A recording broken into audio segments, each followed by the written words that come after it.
नमस्कार। एक बार फिर इस चैनल में आप सभी का स्वागत है। आज हम कक्षा 8 गणित 8 ग्रेड अभ्यास पुस्तिका के माध्यम से हम अभ्यास कार्य को करेंगे। तो वर्ष 2024-25 में जो हमें गणित विषय की 8 ग्रेड पुस्तिका दी गई है, जिसके आज हम अध्याय 3 चतुर्भुजों को समझना के माध्यम से इस अध्याय के प्रश्नों को हम हल करें। उससे पूर्व यहाँ पर जो हमें भाषा के रूप में दिया गया है, विद्यार्थी इसको पढ़कर के समझने का प्रयास करें और इसमें कुछ महत्वपूर्ण जो बिंदु हमें चतुर्भुज के दिए गए हैं, अभ्यास से पहले इनको समझना आवश्यक होगा। तो आप जानते ही हैं कि चार भुजाओं की बंद आकृति चतुर्भुज कहलाती है। और इससे संबंधित इसमें जो उदाहरण दिए गए हैं, विद्यार्थी इसको जो है एक एक करके बारी बारी से पढ़ें। और इसमें जो चतुर्भुज के प्रकार दिए गए हैं, चतुर्भुज के प्रकार, इसको आप समझें। समलंब चतुर्भुज जो आपका ट्रपेजियम है, समलंब चतुर्भुज। तो समलंब चतुर्भुज एक ऐसा चतुर्भुज है जिसमें भुजाओं का एक युग्म समांतर है। अर्थात दो युग्मों में से अगर कोई भी एक युग्म समांतर होता है तो वह समलंब चतुर्भुज कहलाता है। जैसे यहाँ पर हमें चार आकृतियाँ समलंब की बनी हुई दिख रही हैं। तो आप देख रहे हैं कि जे भुजा और ए भुजा, इन भुजाओं का जो युग्म है वह समांतर है। अगर इनको हम आगे या पीछे कितना भी आगे पीछे बढ़ाएं तो यह एक दूसरे को कभी नहीं मिलेंगी। अर्थात इन भुजाओं का जो युग्म है वह समांतर है। तो जब भुजाओं का एक युग्म समांतर हो वह समलंब चतुर्भुज कहलाता है। तो आप देख रहे हैं कि इस आकृति में जे भुजा और जे भुजा कैसी है, समांतर है। और इसमें ए भुजा और ए भुजा समांतर दी गई हैं। और इसमें जे भुजा और जे भुजा समांतर दी गई है। यानी कि अगर हम इन भुजाओं को आगे या पीछे कितना भी बढ़ाएं तो ये एक दूसरे को कभी नहीं मिलेंगी। तो ये ऐसे चतुर्भुज समलंब चतुर्भुज कहलाते हैं। आगे हम देखते हैं काइट अर्थात पतंग। तो पतंग एक विशिष्ट प्रकार का चतुर्भुज है जिसमें दो आसन्न भुजाओं के युग्म बराबर होते हैं और इसके विकर्ण एक दूसरे पर लंब होते हैं और एक दूसरे को समद्विभाजित करते हैं। तो आप समझेंगे कि आसन्न भुजाओं के युग्म बराबर होते हैं। तो आप समझेंगे कि आसन्न भुजाएं क्या हैं। तो आसन्न भुजाएं वे भुजाएं कहलाती हैं जिन भुजाओं का एक बिंदु उभयनिष्ठ होता है। जैसे आप आकृति में देख रहे हैं कि ए बी और ए डी भुजा, ये दोनों भुजाएं आसन्न भुजाएं हैं और इन भुजाओं का उभयनिष्ठ बिंदु ए है जो कि दोनों भुजाओं में है। आप देखेंगे कि इसमें बी सी और सी डी ये दोनों भुजाएं आसन्न भुजाएं हैं। तो इन भुजाओं का उभयनिष्ठ बिंदु सी है। यहाँ पर जे भुजा और जे भुजा आसन्न भुजा है, ए भुजा और ए भुजा आसन्न भुजा है, ए भुजा और ए भुजा आसन्न भुजा है। ये दोनों आसन्न भुजाएं हैं। तो अब आप समझ गए होंगे कि पतंग एक विशिष्ट प्रकार का चतुर्भुज है जिसमें दो आसन्न भुजाओं के युग्म बराबर होते हैं और इसके विकर्ण एक दूसरे पर लंब होते हैं।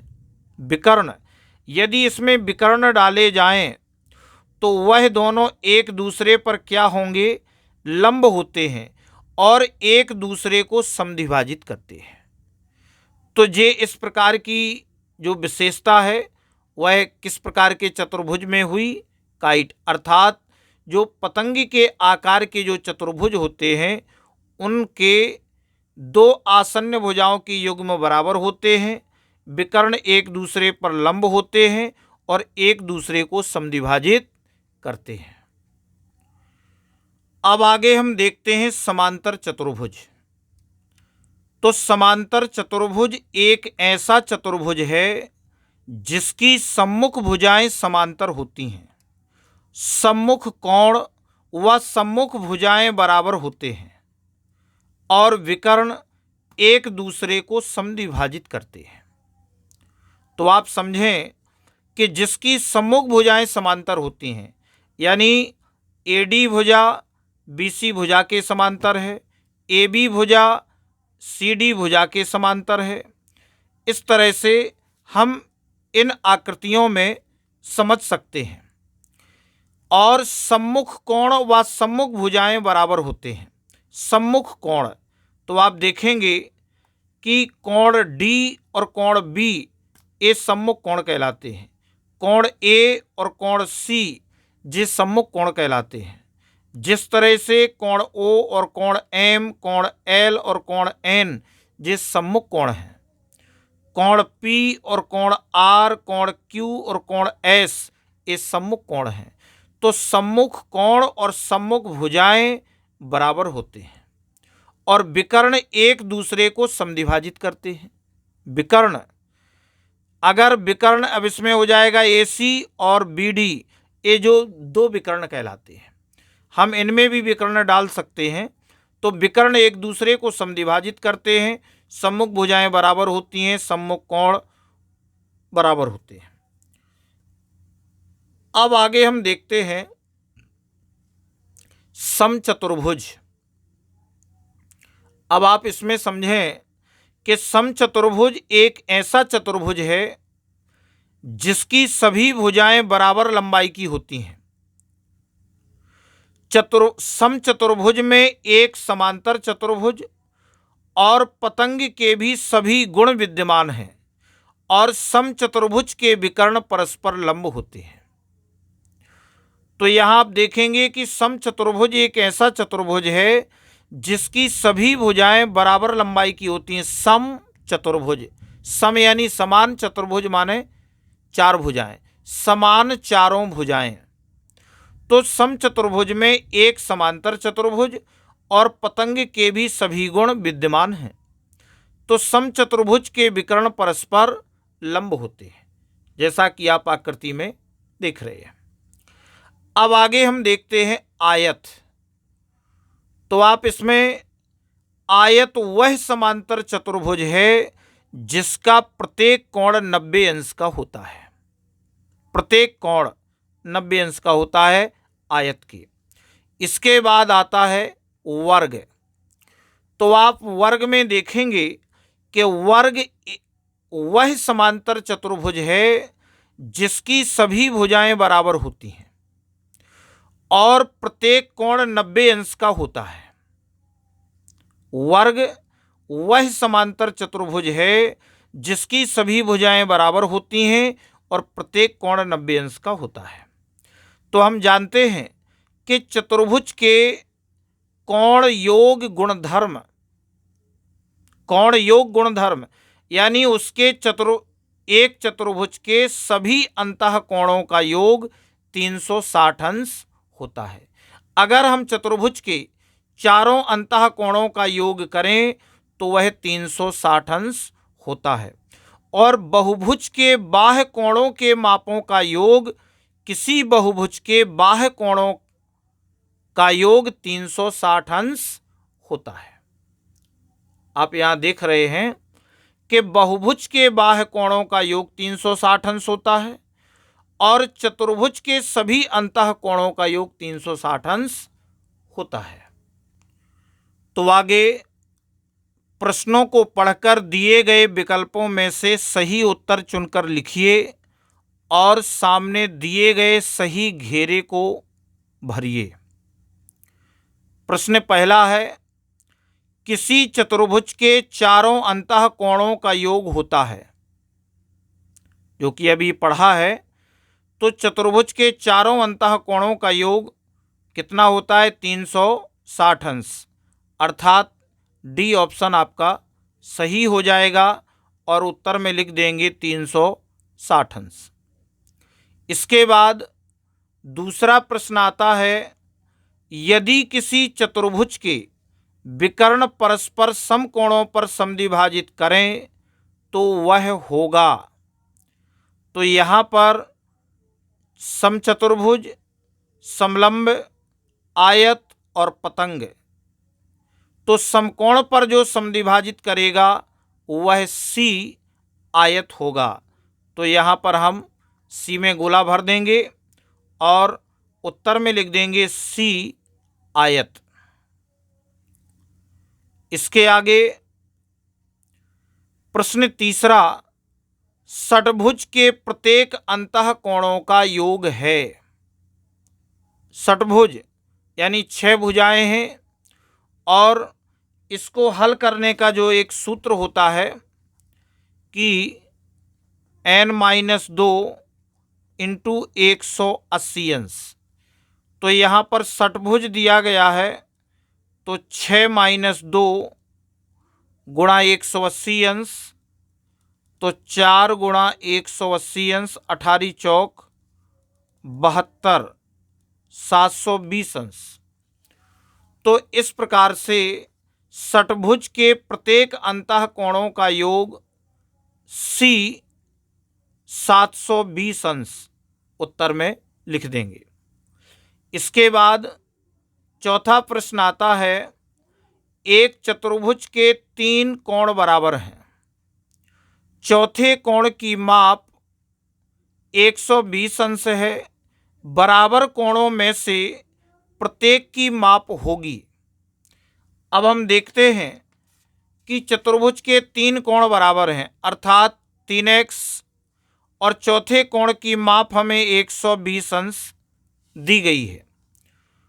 तो टोटल चतुर्भुज के चारों कोणों का योग 360 अंश होता है। तो जब हम इसे हल करेंगे तो 3x बराबर 360 माइनस 120, तो 3x बराबर आएगा, अब घटाएंगे तो 0, 6 में से 2 गई 4 और 3 में से 1 गई 2, तो x बराबर हो जाएगा 240/3। तो x का मान आएगा 3×8 = 24, 80 अंश। तो यहाँ पर बराबर कोणों में से प्रत्येक की माप सी ऑप्शन 80 अंश होगा। इसके आगे 5वें प्रश्न में एक वर्ग ABCD में विकर्ण बिंदु O पर मिलते हैं, तब त्रिभुज AOB है एक समद्विबाहु समकोण त्रिभुज, समबाहु त्रिभुज, समद्विबाहु त्रिभुज और विषमबाहु समकोण त्रिभुज। हम देख रहे हैं कि आकृति वर्ग की है, तो वर्ग के चारों कोण 90 अंश के होते हैं, यानी प्रत्येक कोण 90-90 अंश के होते हैं और चारों कोणों का योग 360 अंश होता है। जब विकर्ण बिंदु O पर मिलते हैं तो वह जो आकृति बनेगी त्रिभुज AOB, तो उसकी तीनों भुजाएं समान होंगी। जब वह समान होंगी तो हमारा ऑप्शन जो बी होगा समबाहु त्रिभुज, ये आपका सही हो जाएगा, समबाहु त्रिभुज। इस प्रकार आगे जो प्रश्न दिया गया है कि नीचे दिए गए प्रश्नों को हल कीजिए। प्रश्न 6वां, एक समबाहुभुज की भुजाओं की संख्या ज्ञात कीजिए जिसके प्रत्येक बाह्य कोण का माप 60 अंश है। प्रत्येक बाह्य कोण का माप 60 अंश है और समबाहुभुज की भुजाओं की संख्या ज्ञात करना है। तो हम जानते हैं कि जो भुजाओं की संख्या होती है वह समबाहुभुज के बाह्य कोणों का योग और बटे एक बाह्य कोण का माप। तो समबाहुभुज के जो बाह्य कोणों का योग होता है वह 360 अंश होता है और बटे एक बाह्य कोण का माप हमें 60 अंश दिया गया है। तो हम 60 का भाग 360 में देंगे तो हमारे जो भुजाओं की संख्या होगी वह 6 होगी। अतः समबाहुभुज के भुजाओं की संख्या 6 है। प्रश्न 7वां, दी गई आकृति में कोण x का माप ज्ञात कीजिए। यहाँ पर हमें आकृति दी गई है और x का मान ज्ञात करना है। यहाँ पर जितने भी इस चतुर्भुज की आकृति में जो हमें कोण दिए गए हैं ये सभी बाह्य कोण हैं। तो इसमें लिखेंगे, हम जानते हैं कि बाह्य कोण का योग 360 अंश होता है।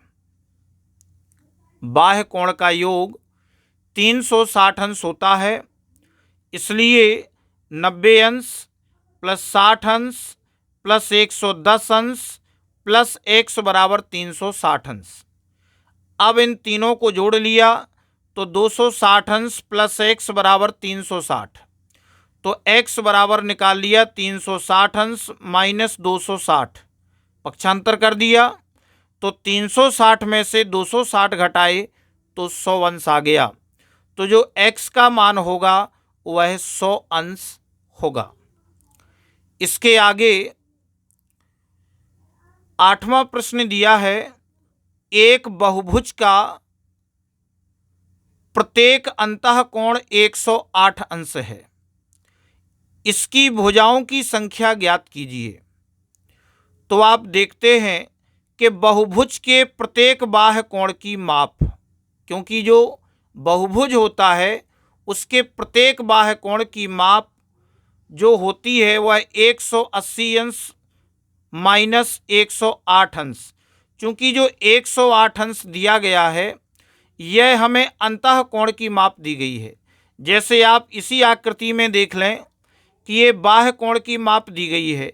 अगर इस अंतः कोण की बात की जाए अंदर वाले की, तो हम जानते हैं कि रेखा पर बना कोण 180 अंश का होता है।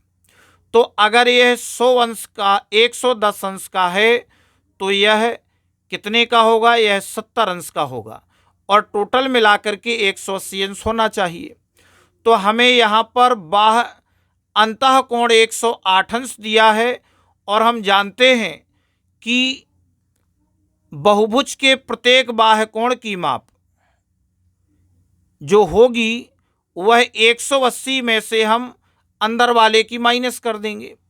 तो हम देखते हैं कि 180 अंश माइनस 108 अंश जो हमारा अंतः कोण दिया है, तो 180 में से 108 घटाए तो आ गया 72 अंश। अब हम बता देंगे कि आखिर उस बहुभुज के भुजाओं की संख्या कितनी है। तो भुजाओं की संख्या बराबर बहुभुज के बाह्य कोणों का योग बटे एक बाह्य कोण की माप। तो बहुभुज के जो बाह्य कोणों का योग है वह 360 अंश होता है और एक बाह्य कोण की माप 72 है। तो 72 से जब हम भाग देंगे तो आ जाएगा 5 और उत्तर में बता देंगे, अतः बहुभुज के भुजाओं की संख्या 5 है। आगे प्रश्न देखते हैं, दिए गए समांतर चतुर्भुज में PQRS में PQRS में कोण R बराबर 80 अंश हो तो अन्य सभी कोणों की माप ज्ञात कीजिए। यहाँ पर हमें एक कोण R का मान 80 अंश दिया गया है। तो अब हम देखते हैं कि चूंकि इस समांतर चतुर्भुज की आकृति है तो इसके सम्मुख भुजाएं और सम्मुख कोण समान होते हैं। तो चूंकि कोण R बराबर कोण P ये सम्मुख कोण है, तो इसलिए कोण P बराबर 80 अंश होगा। अब कोण P और प्लस कोण Q ये आपके आसन्न कोण हैं, क्योंकि आसन्न कोण वे कोण कहलाते हैं जिसकी एक भुजा उभयनिष्ठ होती है। तो कोण P और कोण Q की जो उभयनिष्ठ भुजा है वह PQ भुजा है।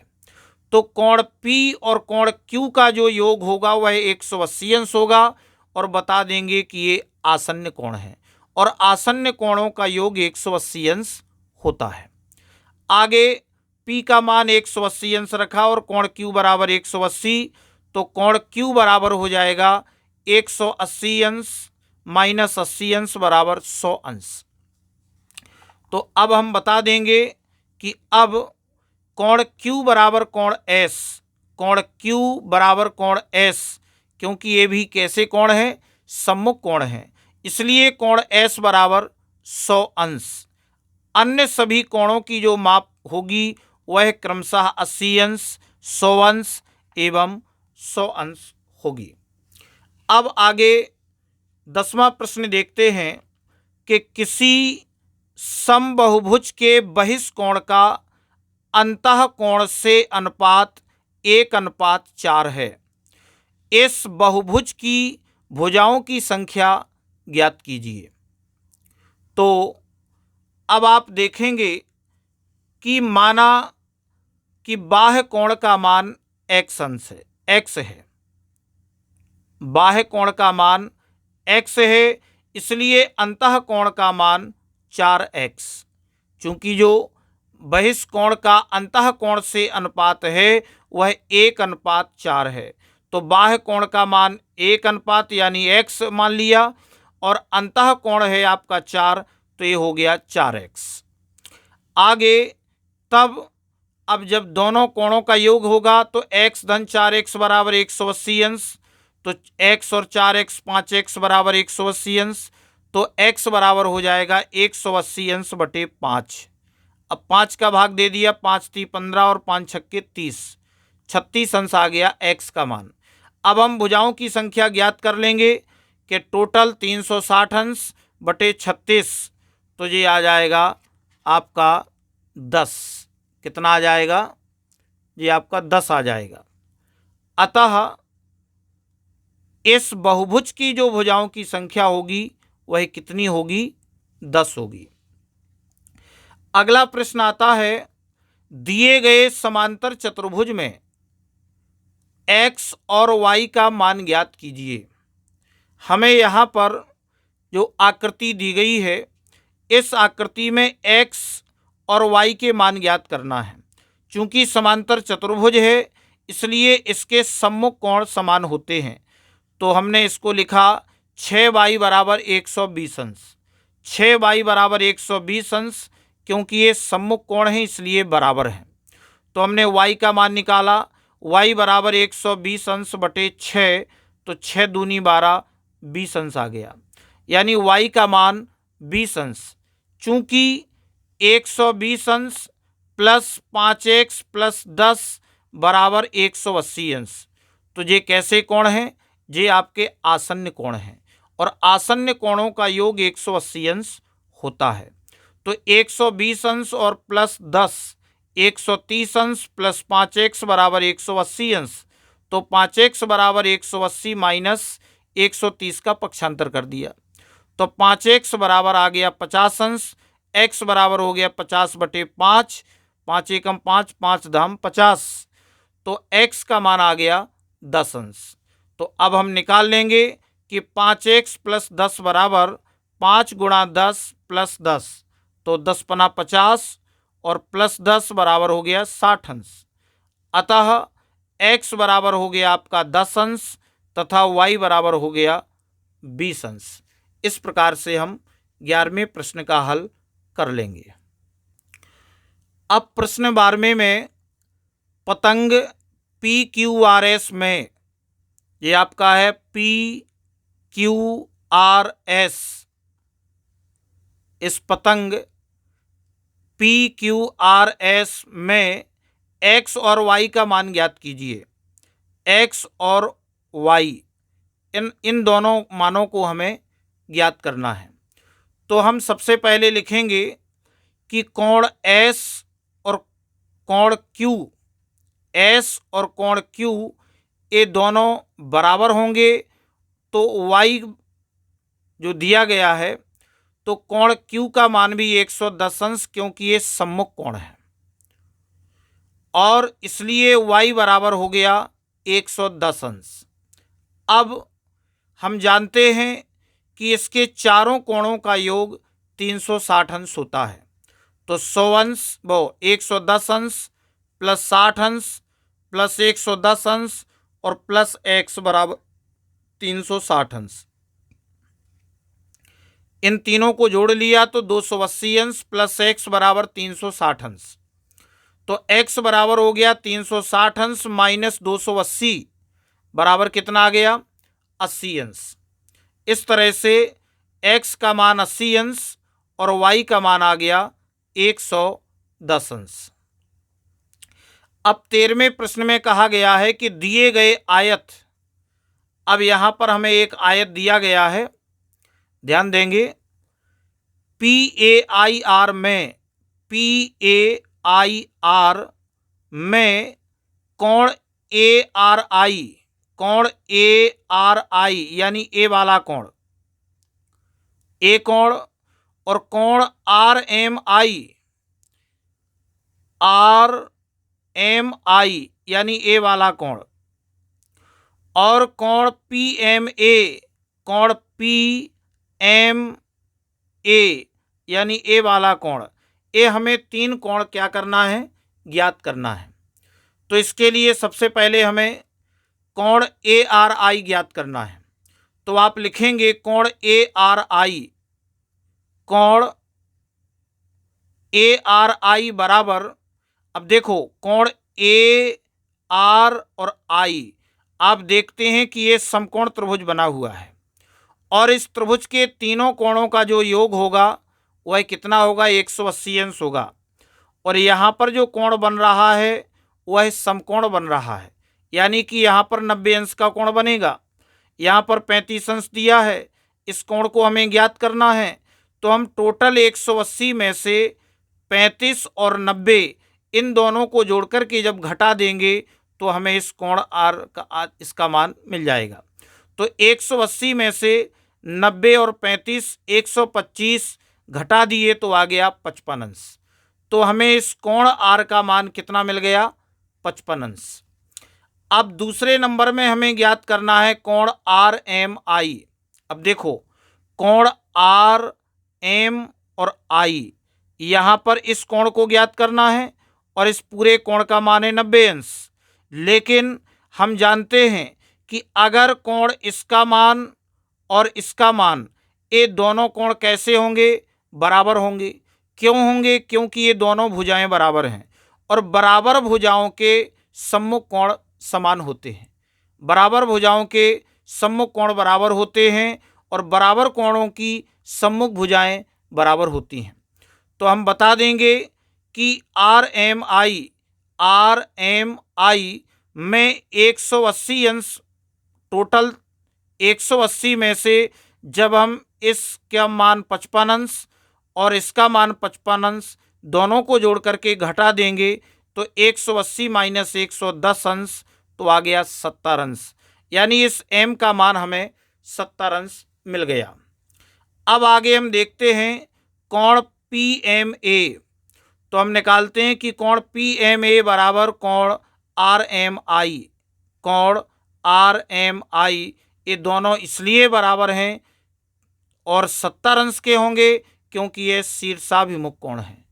और जो शीर्षाभिमुख कोण होते हैं ये दोनों आपस में कैसे होते हैं, समान होते हैं, बराबर होते हैं, क्योंकि उनका नाम ही होता है शीर्षाभिमुख, शीशे में अपना मुख। अगर यदि हम अपना मुख ही शीशे में देखें तो हमें समान दिखाई देता है, बराबर दिखाई देता है। अब आगे दिया गया है प्रश्न 14 में कि 30 अंश, 60 अंश और 90 अंश कोणों वाले दो समान सेट स्क्वायर को आपस में मिलाकर दो अलग अलग प्रकार के चतुर्भुज बनाइए एवं प्रत्येक चतुर्भुज का अवलोकन कर निम्न तालिका को पूर्ण कीजिए। अब आप इसमें सेट स्क्वायर देखेंगे कि जो दो सेट स्क्वायर 30 अंश, 60 अंश और 90 अंश के होंगे, तो एक सेट स्क्वायर इस टाइप का होता है और उसी के समान एक दूसरा। तो जब हमें दो सेट स्क्वायर मिलते हैं तो यहाँ पर हम दो प्रकार की आकृति बनाएंगे। तो जब हम एक सेट स्क्वायर को इस तरह से और एक को इस तरह से रखते हैं तो हम देखते हैं कि ये जो आकृति बनी हुई है यह आयत की आकृति है।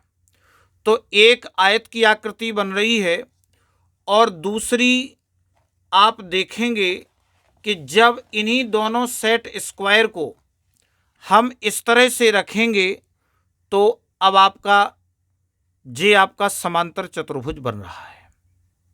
आप देख रहे होंगे जब हमारे दो समान सेट स्क्वायरों को हम कुछ इस तरह से सेट करके रखते हैं तो एक में हमें आकृति आयत की मिलती है और दूसरे में हमें एक समांतर चतुर्भुज की मिलती है। अब हमें इस प्रश्न में क्या पूछा गया है, क्या अवलोकन बिंदु करना है हमें, तब आप देखेंगे कि जो चतुर्भुज क्रमांक 1 है वह आयत है और एक चतुर्भुज क्रमांक हो गया समांतर चतुर्भुज। तो सबसे पहले चतुर्भुज का प्रकार क्या है, आयत, और दूसरे में हो जाएगा समांतर चतुर्भुज। फिर पूछा गया है दूसरे क्रमांक में क्या सम्मुख भुजाएं बराबर हैं, तो आयत की सम्मुख भुजाएं बराबर होती हैं और समांतर चतुर्भुज की भी बराबर होती हैं। तीसरे में कहा गया है क्या सम्मुख कोण बराबर हैं, हाँ, आयत के सम्मुख कोण बराबर होते हैं और समांतर चतुर्भुज के भी सम्मुख कोण कैसे होते हैं, बराबर होते हैं। इसके बाद क्या विकर्ण बराबर हैं, तो आयत के विकर्ण बराबर होते हैं और इसके भी लगभग विकर्ण बराबर होते हैं। पांचवें में कहा गया है क्या विकर्ण एक दूसरे को समद्विभाजित करते हैं, तो आयत के विकर्ण एक दूसरे को समद्विभाजित नहीं करते, जबकि समांतर चतुर्भुज के विकर्ण एक दूसरे को समद्विभाजित करते हैं। इसके बाद क्या प्रत्येक कोण समकोण है, तो हाँ, आयत का प्रत्येक कोण समकोण होता है लेकिन समांतर चतुर्भुज का प्रत्येक कोण समकोण नहीं होता है। अब इसके बाद अंतिम प्रश्न में हम चलते हैं। 15वां प्रश्न है कि एक पतंग विशिष्ट प्रकार का चतुर्भुज बनाकर उसके बाह्य कोणों की मापों का योग ज्ञात कीजिए। तो हमें एक पतंग प्रकार का जो है आकृति बनानी है। जैसा कि आप देख रहे हैं एक पतंग की जो है आकृति को बनाया गया है और जैसा कि आपने प्रश्न क्रमांक 12 में जो इसी पतंग की आकृति को बनाया गया है और इसमें जो कोण दर्शाए गए हैं 110 अंश, 60 अंश, इस तरह से हम इसमें भी इन कोणों को दर्शा लेंगे। लेकिन इस प्रश्न में हमसे कहा गया है कि बनाकर के उसके बाह्य कोणों की मापों का योग ज्ञात करना है, जबकि इसमें जो हमें कोणों की माप हम लिखे हुए हैं वो आंतरिक हैं, अंतः कोणों की माप है और हमें बाह्य कोणों की माप निकालना है। तो हम जानते हैं कि रेखा पर बना कोण 180 अंश का होता है, तो यहाँ पर 80 अंश का है तो शेष जो कोण बनेगा वह आपका 100 अंश का होगा। अगर यहाँ 110 अंश का है तो यहाँ पर कितने का बनेगा, 70 अंश का कोण बनेगा। अगर यहाँ 60 अंश का दिया है तो यहाँ पर जो कोण बनेगा वह 120 अंश का होगा और यहाँ पर 110 अंश का बना हुआ है तो यहाँ पर जो कोण आएगा वह 70 अंश का होगा। तो अब हम यहाँ पर लिख के बता देंगे कि 100 अंश प्लस 70 अंश प्लस 120 अंश और प्लस 70 अंश, तो ये टोटल कितना हो जाएगा, 0 0 0 और 7 और 2 9, 9 और 7, 9 और 7 16 की 6 हासिल 1, 2 और 1 3, ये आ गया 360 अंश। तो चतुर्भुज के बाह्य कोणों का योग 360 अंश और अंतः कोणों का योग 360 अंश होता है। इस तरह से इस वीडियो में बस इतना ही। नेक्स्ट वीडियो में हम इसके अगले अध्याय को समझेंगे। अगर आपको ये वीडियो अच्छा लगा हो तो इस वीडियो के लिए कमेंट शेयर अवश्य करें। धन्यवाद।